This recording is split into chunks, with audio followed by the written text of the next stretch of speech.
Bonjour la famille, c'est la reine Opu, la seule et l'unique.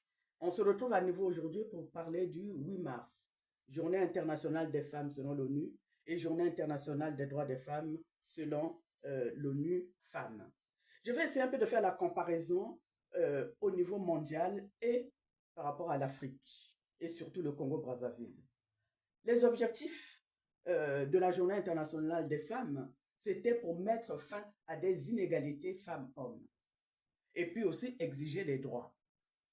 Et parmi les droits, il y a le droit naturel, le droit de vote, l'égalité aux emplois, le droit à la propriété privée, le droit à un revenu égal, droit à la liberté de mouvement, droit à l'éducation, droit à la sécurité et aussi la parité, je reviendrai.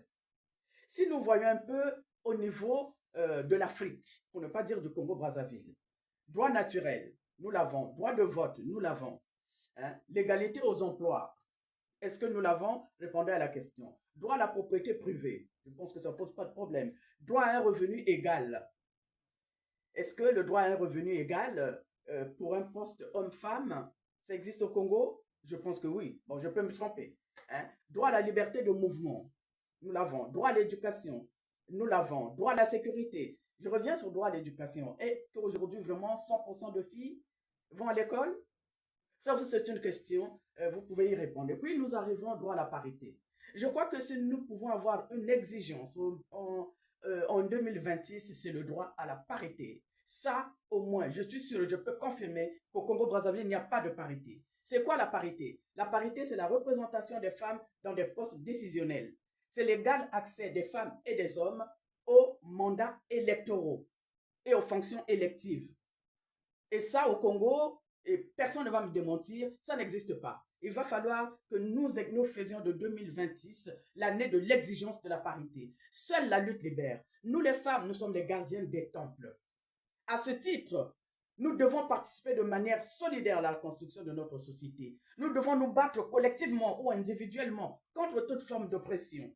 Nous devons être solidaires des femmes qui résistent. Nous devons prendre notre place dans l'éveil des consciences. Et nous revient la charge de promouvoir les femmes dans les instances de décision pour un égal accès aux mandats électoraux et aux fonctions électives. Et là, je veux m'adresser à nos frères, les hommes. Pour cette journée du 8 mars, les hommes, vous devez profiter de cette occasion pour accomplir et assumer votre devoir de fraternité, d'engagement et de solidarité pour dénoncer et combattre toute forme de sexisme.